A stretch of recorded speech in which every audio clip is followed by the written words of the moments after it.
I do want to shift over into this. Jennifer Welch from the I've Had It podcast explaining why moderates need to be burned to the ground. She's absolutely reading these motherfuckers to filth. Let's go over this first.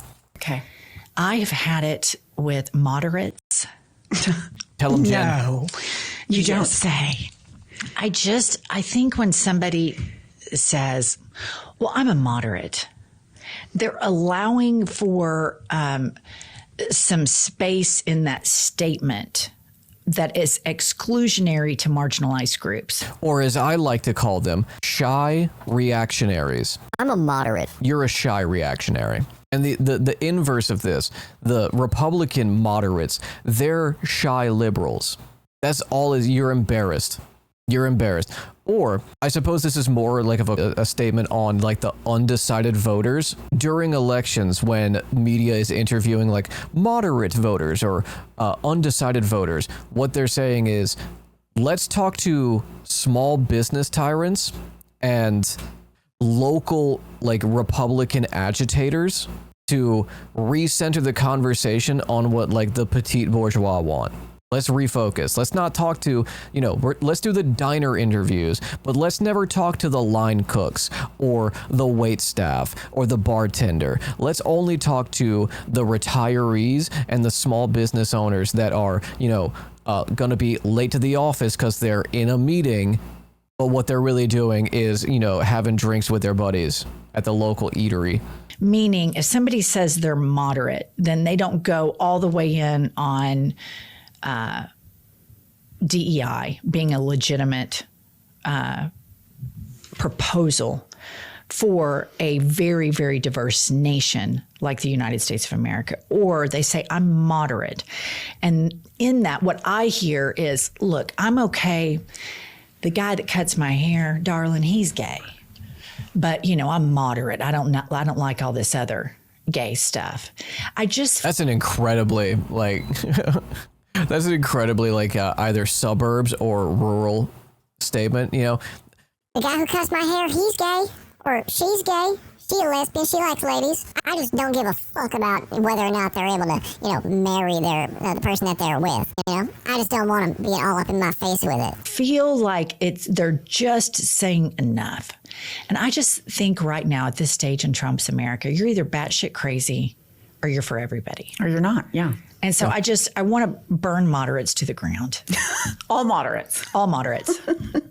Red moderates, blue moderates. All of them. All of them. All of them. Yeah, pick a fucking side. I saw a great protest sign that was like, I hate a bitch who's neutral. Pick a lane, ho. Oh, I'm moderate. No, you're just shy. Because your votes certainly aren't moderate. Certainly don't see a lot of, mixed bag votes going on here. Moderate. I don't want to hear it. I don't want to talk about it. I want no part of any moderates and or moderation. Yeah, she's on the money. There's a part 2 of this. My question to you is, then does an independent fall in the moderate category because they want to take No. Okay. No, because what's his name in Bernie's Maine? Bernie is an independent, but no, I think sometimes he runs with there's another one, Angus, whatever. He's in Maine. He's Susan Collins' fellow senator. And he's an independent, but he always caucuses with the Democrats. I don't take issues with independents because both political parties are beholden to corporate interests. No, that's tomorrow. So I have no issue with independents. Okay.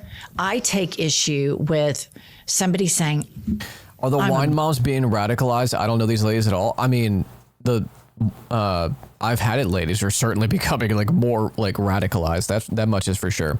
I think that they there's certainly an element or a cohort of progressives in the media space who are foolish enough, perhaps, or maybe copium pilled enough to think that, okay, there are problems in the institutions, but when presented with an existential threat like Donald Trump, we still have to do our part to try and get within the system some kind of change. And if Kamala Harris is a compromise, then we'll take that compromise, because they were at the DNC. They were doing content with Austin at the DNC as creators for Kamala coalition. And I think they saw what happened at the DNC and were like, yep, this ain't it. after the midterm, both these ladies are going to be singing Red Sun in the Sky and have more extreme takes on landlords. I think they already have extreme takes on landlords. Yeah, Rise of the Dark Woke, unironically. The Zoran thing is a perfect example of how there are a lot of Dems who are just in their own bubble and cannot fathom why someone like Zoran is on the rise, and why there are a lot of progressives like in local races who are looking at his campaign as a model, right? They just can't comprehend it. There are cynical people in the Democratic Party, but there are also people who are just lost in the sauce. Hakeem Jeffries is a neoliberal, but he is also a institutionalist. He believes in the institutions to the point where, much like Joe Biden, if he is presented with a, anti-institutionalist perspective, he thinks that that person saying that is insane. Like, how could you say we won't support Israel? How can you say that we want to, tax billionaires? How can you say that Israel should exist as a free and democratic, with equal rights state and not the only Jewish ethno state? How can you say that? Only thing that I wish was talked about more is how these fake and false alignments, like moderate and centrist, are of themselves a liberal exploration of fascist boundary testing. Unless it's ranked choice, your voice and your vote is either for or against equanimity. And anyone who isn't 10 toes down for that will allow everything to go against it. Yes, a centrist or a moderate is someone who is admitting there are fascist policies that aren't deal breakers for me. That isn't true? What do you mean? This seems like an SNL sketch.